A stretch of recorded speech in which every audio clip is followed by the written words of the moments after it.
بسم اللہ الرحمن الرحیم۔ اسلام جمع فرقہ برابر صفر۔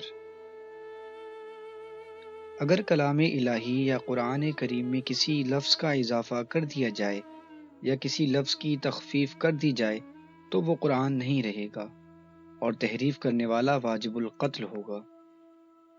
قرآن کریم اللہ کا کلام ہے اور اتنا مکمل ہے کہ اس میں اللہ کے لفظ کا اضافہ بھی ممکن نہیں۔ قرآن سے لفظ شیطان کا نکالنا ممکن نہیں، بلکہ قرآن کی زیر زبر پیش کو بدلنا ممکن نہیں۔ اس کی حفاظت اللہ کریم نے ایسے انداز سے فرمائی ہوتی ہے کہ یہ مقدس قرآن جیسا تھا ویسا ہی ہے اور ویسا ہی رہے گا۔ نہ بدلنا قرآن کا اعجاز ہے، مگر خدا نہ خواستہ یہ بدل جائے تو یہ قرآن نہیں ہوگا۔ قرآن کی ترتیب کو بدلنا بھی ممکن نہیں۔ قرآن اسی کتاب کا نام ہے، کسی اور کتاب کو کسی اور زبان کا قرآن کہنا قرآن مقدس کی شان میں گستاخی ہے، گناہ ہے۔ اسی طرح اللہ کریم کے بارے میں جو علم، تعلیم، اطلاع، خبر اور ارشاد حضور انور صلی اللہ علیہ وآلہ وسلم کی زبان سے عطا ہوا، وہی اللہ کے بارے میں حرف آخر ہے۔ کسی اور مذہب کا کوئی اور بیان جو ما سوائے بیان پیغمبر ہوگا، ہمارے لیے نہیں ہے۔ مثلا اللہ کو کسی ایسے اسم سے پکارنا جس کی سند حضور انور صلی اللہ علیہ وآلہ وسلم سے نہ ملی ہو، مناسب نہیں۔ پیر کو اللہ اور اللہ کو پیر کہنا مناسب نہیں ہے۔ اللہ کریم کی جو صفات عالیہ حضور صلی اللہ علیہ وآلہ وسلم نے بیان فرما دی ہیں، بس وہی صفات ہیں، جیسے اس زمانے میں ویسے ہی آج کے دور میں اور ویسے ہی ہمیشہ ہمیشہ۔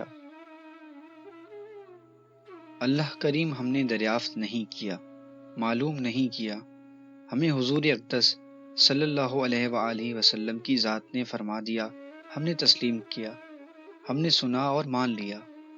اگر یہ کہہ دیا جائے اللہ ہمارے شہر میں کسی انسان کی شکل میں موجود ہے تو بغیر کسی لمحے کے توقف کے ہم یہ کہہ سکتے ہیں کہ یہ جھوٹ ہے، بہتان ہے، سراسر غلط ہے۔ اگر کوئی شخص یہ کہے کہ اس سے اللہ نے کلام کیا اور اس سے کہا کہ وہ لوگوں سے کہہ دے کہ عذاب آنے والا ہے تو یہ غلط ہوگا اور کہنے والا جھوٹی نبوت کا دعوے دار لائق تعزیر ہوگا۔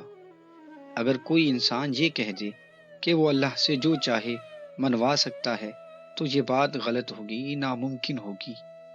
کن فیکن کی طاقت اللہ ہے۔ اللہ کے پاس انسان کا کہا ہوا اللہ کا کہا ہوا نہیں ہو سکتا، علاوہ یہ کہ وہ انسان کامل حضور اکرم صلی اللہ علیہ وآلہ وسلم کی ذات گرامی ہو، وہ ذات جو بغیر وحی کے کلام نہ کرے، اور یہ صفت کسی امتی سے منسوب کرنا مناسب نہیں۔ اللہ اور صرف اللہ کو ماننے اور اس سے تعلق کا نام اسلام نہیں۔ حضور اکرم صلی اللہ علیہ وآلہ وسلم کے وسیلے کے بغیر تقرب الہی کا تصور خارج از اسلام ہے۔ ہم پر اللہ کی اطاعت فرض ہے، اللہ کی عبادت ضروری ہے، لیکن تقرب حق کا کوئی ایسا دعویٰ جو حضور انور صلی اللہ علیہ وآلہ وسلم کے فرمائے ہوئے میزان کے علاوہ ہو، بہتان ہے، اور اسے غلط ثابت کرنے کا تکلف بھی غیر ضروری ہے۔ اسی طرح اسلام ایک مکمل اور محفوظ دین ہے۔ اس کو تکمیل کی سند مالک حقیقی نے خود یہ کہہ کر فرمائی کہ الیوم اکملت لکم دینکم۔ جس دن، جس گھڑی، جس لمحہ یہ دین مکمل کر دیا گیا، اس کے بعد کے اضافے، تحفیفیں، تحریفیں، رنگ رنگ کی وضاحتیں، انوکھی تشریحات اسلام پر احسان نہیں، بلکہ اس کے برعکس اسلام کو اس کے بنیادی رنگ کے علاوہ کسی اور رنگ میں پیش کرنے کی صحیح نامناسب ہے۔ اسلام کا اصل رنگ وہی ہے جو یوم تکمیل کے وقت تھا۔ جس طرح ایک خواب حسین، خواب مبارک اپنی رنگا رنگ تعبیروں کی وجہ سے خواب مبہم بن کر رہ جاتا ہے، اسی طرح اسلام کی حقیقت وضاحتوں کے اضافی بوجھ میں دب کر رہ گئی ہے۔ آج تک سورج کے منور ہونے کا ثبوت کسی نے پیش نہیں کیا، شاید اس لیے کہ سورج کا ثبوت دیکھنے والی آنکھ کے علاوہ ممکن نہیں، اور یہ دیکھنے والی آنکھ کو ثبوت درکار نہیں۔ اللہ کو ثابت کرنے کی کوشش کرنے والا بھی اتنا ہی گمراہ ہے جتنا اللہ سے انکار کرنے والا۔ اللہ ثابت کرنے سے ثابت نہیں ہوتا۔ اللہ کو ماننا ہے، جاننا نہیں ہے۔ یہ تسلیم بغیر ایمان کے نہیں، اور ایمان پیغمبر صلی اللہ علیہ وآلہ وسلم کی صداقت کو تسلیم کرنے کا نام ہے، اور یہ تسلیم اطاعت شریعت محمدی صلی اللہ علیہ وآلہ وسلم ہے۔ اسلام تحقیق سے نہیں، تسلیم سے حاصل ہوتا ہے۔ اسلام کو عمل سے نکال کر علم میں داخل کرنے والے اسلام کے محسن نہیں ہیں۔ اسلام پر کتابیں لکھنا اور کتابوں پر کتابیں لکھنا اور تبصرے کرنا اور تقریریں کرنا اسلام نہیں۔ ایک کافر اسلام پر یا حضور صلی اللہ علیہ وآلہ وسلم کی حیات طیبہ پر کتاب لکھ کر تو مومن نہیں ہو سکتا۔ مومن وہ ہے جس کو اعتماد شخصیت نبی صلی اللہ علیہ وآلہ وسلم حاصل ہو، اور جسے وابستگی نبی صلی اللہ علیہ وآلہ وسلم حاصل ہو۔ مومن وہ نہیں جسے بھائی مدد کو پکارے تو وہ اسے قرآن سنانا شروع کر دے۔ مومن وہ نہیں جو وعدہ پورا نہ کرے اور نماز پوری کرے۔ مومن وہ نہیں جو ممبر پر کھڑے ہو کر مسلمانوں میں انتشار پھیلائے۔ فرقہ پرست حق پرست نہیں ہو سکتا۔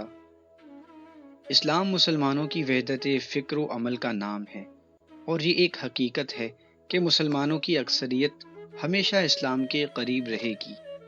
وحدت ملت سے جدا ہونے والا فرقہ اسلام سے جدا ہو جاتا ہے۔ شارحین اسلام کی طویل اور معکوس وضاحتوں نے فرقے تخلیق کیے ہیں۔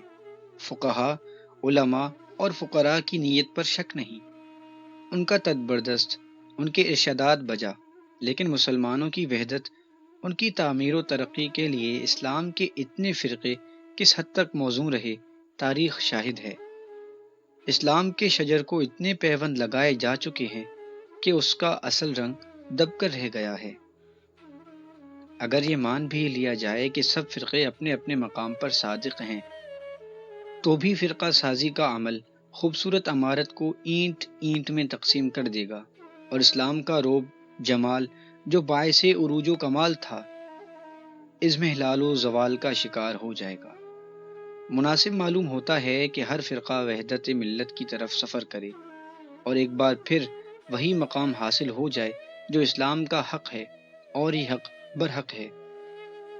بڑے افسوس کا مقام ہے کہ ہمارے ہاں کئی لاکھ مساجد ہیں اور کئی لاکھ آئمہ مساجد، اس کے باوجود قوم کا عالم یہ ہے کہ معاشرے میں تمام برائیاں موجود ہیں۔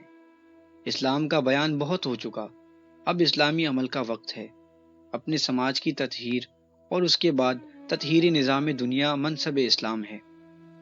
آئیے ایک سرسری جائزہ لیں کہ ہمارے ہاں اسلام کے نام پر کیا کیا ہو رہا ہے اور اس کا نتیجہ کیا برآمد ہو رہا ہے۔ مذہبی فرقے اور ان کے سربراہ دوسرے مذہبی فرقوں اور ان کے سربراہوں پر تنقید کر رہے ہیں۔ مقام توحید اور مقام رسالت صلی اللہ علیہ وآلہ وسلم کے تحفظ کے نام پر ایک گروہ دوسرے گروہ کا مخالف ہے۔ یا رسول اللہ صلی اللہ علیہ وآلہ وسلم کہنے یا کہنے پر ابھی تک دلائل دیے جا رہے ہیں۔ تبلیغی جماعتوں کے انداز فکر پر بہت کچھ کہا جا رہا ہے۔ تقریباً ہر فرقے کے پاس ہر دوسرے فرقے کے لیے فتوی کفر موجود ہے۔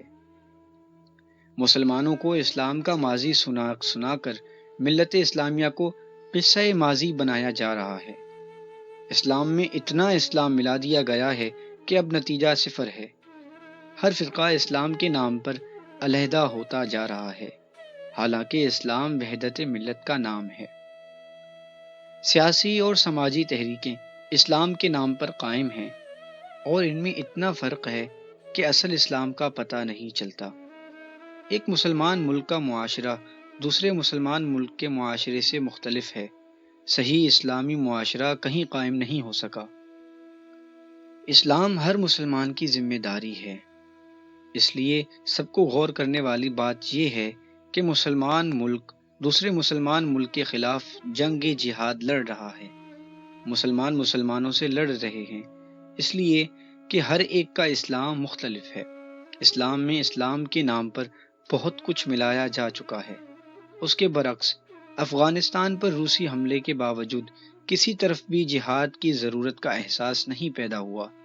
اسلامی شعور مفقود ہوتا جا رہا ہے۔ اپنے ملک میں اسلام کی نفاذ کی کوشش جاری ہے۔ 1400 سال بعد بھی مسلمانوں پر اسلام کا نفاذ ایک مسئلہ ہے۔ غور کرنا پڑے گا کہ یہ کیسے مسلمان ہیں جن پر ابھی اسلام کا نفاذ ہونا ہے، اور یہ کیسا اسلام ہے جو ابھی مسلمانوں پر نافذ ہونا ہے۔ میلاد مصطفیٰ صلی اللہ علیہ وآلہ وسلم کانفرنس کچھ اور تقاضا رکھتی ہے، تبلیغی جماعت کچھ اور انداز اختیار کرتی ہے، علماء کانفرنس مشائخ کانفرنس سے الگ ہوتی ہے، بریلوی دیوبندی الگ الگ انداز ہیں، یا رسول اللہ صلی اللہ علیہ وآلہ وسلم کانفرنس محمد رسول اللہ صلی اللہ علیہ وآلہ وسلم کانفرنس سے الگ ہے۔ ایک اسلام میں کئی اسلام شامل ہو چکے ہیں۔ نتیجہ یہ ہے کہ حقیقت خرافات میں کھو گئی۔ اسلام وحدت ملت کا پیغام لایا اور ہم اسلام کے نام پر تفریق کر رہے ہیں۔ اسلام کی راہ میں سب سے بڑی رکاوٹ مسلمانوں میں وحدت عمل کی کمی ہے، اور یہ حقیقت ہے کہ جب تک تمام فرقے اور تمام شارحین اسلام اکٹھے نہیں ہوتے، وحدت ملت کا تصور تک ممکن نہیں۔ قائد اعظم کے پیچھے چلنے والوں سے تو کسی نے کلمہ نہیں سنا تھا، کیوں؟ پاکستان کے لیے جان قربان کرنے والوں سے تو کسی نے نہ پوچھا کہ وہ کس طریقت کے لوگ ہیں۔ افسوس ہے کہ قرآن وہی ہے، اللہ وہی ہے، اللہ کے رسول صلی اللہ علیہ وآلہ وسلم وہی ہیں، لیکن اسلام وہی نہیں۔ ہر آدمی اسلام کا دعوے دار ہے، اور ہر دوسرا آدمی بھی یہی دعویٰ رکھتا ہے، لیکن وہ آپس میں اکٹھے نہیں ہوتے، کیوں؟ اسلام میں اسلام کے نام پر بہت کچھ شامل ہو گیا، نتیجہ صفر ہے۔ آج اسلامی معاشرہ، اسلامی معیشت، اسلامی فقہ، اسلامی اخوت، اسلامی وحدت، اسلامی ثقافت سب بدل سے گئے ہیں۔ ہم حضور پر نور صلی اللہ علیہ وآلہ وسلم کے دور سے اتنی دور آ گئے ہیں کہ ایک بار پھر وہیں سے شروع کرنا پڑے گا۔ کلمہ توحید کو روح و وحدت مان کر اسلام کا عمل شروع کرنا چاہیے، ورنہ علم اور صرف علم اسلام سے بہت دور لے جائے گا۔ ایمان والے نفاق سے توبہ کر کے وحدت و محبت میں متحد ہو جائیں، ورنہ کئی اسلام نتیجہ صفر دیں گے۔ اسلام جب اللہ کا دین ہے تو اسے اللہ کی رضا حاصل ہونا چاہیے، اور اللہ کی رضا ہی مسلمانوں کی سرفرازی کی ضامن ہے۔ آج کے مسلمانوں کی زبوں حالی اس لیے ہے کہ اسلام میں ملاوٹ ہو گئی ہے۔ آج کے فقہا مسلمانوں کو ایک اسلام سے وابستہ کر کے انہیں پھر عروج کی منزل دکھائیں۔ ابھی وقت ہے فرقوں سے الگ ہو کر وحدت ملت کی طرف سفر کیا جائے، ورنہ اگر وقت ہاتھ سے نکل گیا تو خدا نخواستہ ہر مسجد مسجد قرطبہ بن کر رہ جائے گی۔ ماضی کی یادگار مسجد قرطبہ حال اور مستقبل سے محروم۔ ہم مسلمان ہیں، یہی ہمارا فرقہ ہے، یہی ہماری طریقت ہے، اور یہی ہماری جمعیت۔ کلمہ طیب ہی کلمہ توحید ہے۔ اسی بنیاد پر وحدت ملت کی عمارت استوار کی جا سکتی ہے۔ مسلمان متحد ہو جائیں تو نصرت اور کامیابی ان کا مقدر ہو جائے، ورنہ اسلام میں فرقہ سازی اور فرقے کا عمل ہمیں اسلام سے اتنا دور لے جائے گا کہ ہم مسلمان کہلانے کے قابل ہی نہیں رہیں گے۔